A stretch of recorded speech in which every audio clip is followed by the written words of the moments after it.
What's going on, guys? JP back at you once again, bringing you guys day number 14 in my 9th annual 31 Days of Horror. This is a series in which we watch and review 31 horror films in 31 days, all during the month of October, leading right up to Halloween.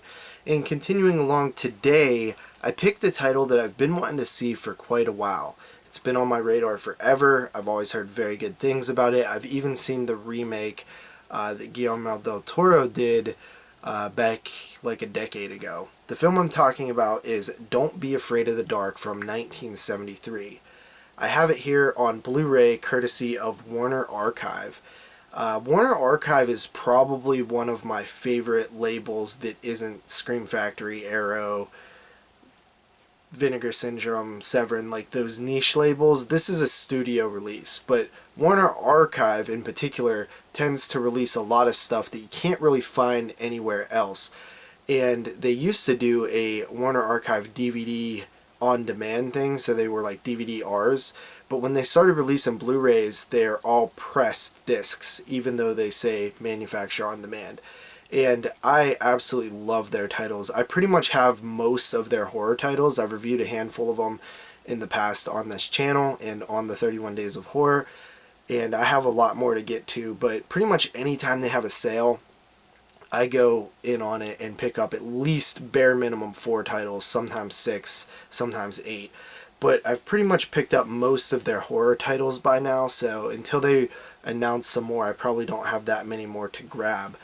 But yeah, okay, so Don't Be Afraid of the Dark is a TV movie. I believe it was for ABC back in the 70s. And TV movies of the 70s are known for their quality. It follows a young couple who inherits a mansion from the wife's grandmother. The mansion, they decide to move in.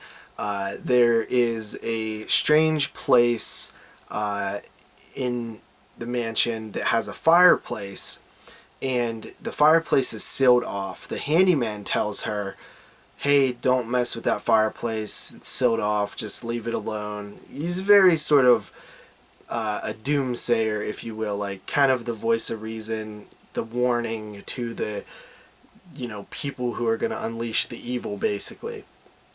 She thinks that it's a cool fireplace and wants to open it. She's kind of drawn to it. She opens it and she hears voices inside that says, she let us free. And, that kind of creeps her out. And then she starts experiencing mysterious things, like an ashtray falls off of her nightstand in the middle of the night. And she begins to see little creatures, these goblin-like creatures who are after her. And she flips out and tells her husband, and they're at a dinner party and nobody believes her. And it's kind of, people start questioning if she's kind of losing it a little bit. But these goblin-like demons are after her, and they whisper to her, and it's really creepy. And that's kind of the plot. The movie is really solid. I can't believe sometimes the quality of these TV movies in terms of pure scare factor. They really did try to scare you back then. And that is sort of a little bit of a lost art. Not only the TV movie, but even just trying to scare audiences in general. It seems to be, less and less in the forefront of films that are released today, except for your paranormal or haunted films. You get a lot of those that are attempting to be scary, but that's kind of the main genre that still tries to scare you. But this movie is really creepy. Like, the whispers are unsettling. The little goblins are creepy looking. I think they use perspective for the goblins. I think they're either people dressed up as goblins with, the camera and the perspective making them look small, or it's little people and, they're doing the same thing. But these are supposed to be like really small goblins, but they do a good job of making them, look small based on perspective. And I think that they look weird, man. You can see them on the cover there. They look weird. You don't really get a good, clear look at them all the time. I mean, you do, but you would like to see them in better light to see what's really going on with them. But it's a good thing that you don't, because it makes you want to like know more about them.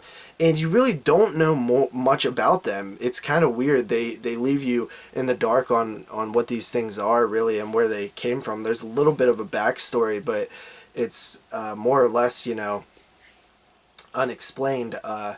And yeah, this movie is really solid. It's actually scary. I think it's really good.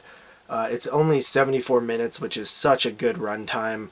The art of making a short film is also, not like short films, but you know, a shorter feature film is also by the wayside these days. But yeah, man, I was very happy to finally check this one out, and the ending is great. Great ending on this one. Very creepy ending.